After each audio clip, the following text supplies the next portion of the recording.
અહીંયા નાસ્તો કરવાની જગ્યા હારી બેહી જાવ. એક તો ઘૂઘરા વધારે આપણે લઈ આવ્યા છીએ. ભાઈ સારી આવે નહીં? એલાના 22 નો કહેવાય. આમાંથી સુગંધ આવે. રાજકોટના પ્રખ્યાત ઘૂઘરા છે. એટલે ભાઈ એ બધું તો ઠીક પણ છાસ ભૂલાઈ ગઈ. મોટા હાડી કાઢ છાસ લેતો જા. હું છાશ લેવા ન જાઉં, મને શરમ આવે. અને એટલે ભાઈ છાસ લેવા તો હું નહીં જાઉં, આને મોકલ.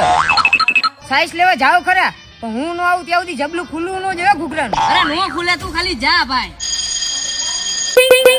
એટલે ભાઈ ઓલો ગયો એની કલાક થઈ, મને લાગી બહુ ભૂખ. ખોલો ને આ જબલું. હમણાં આવશે.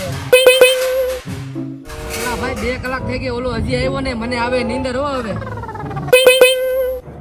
આવ્યો. હવે 5 કલાક પૂરી થઈ બરોબર, અને હવે મને લાગી બહુ ભૂખ. હા, મને ખબર જ હતી કે મારે વગર ઘૂઘરા ખાઈ લઈશું. હું 5 કલાકથી અહીંયા જ હતો, છાશ લેવા ગયો જ નતો.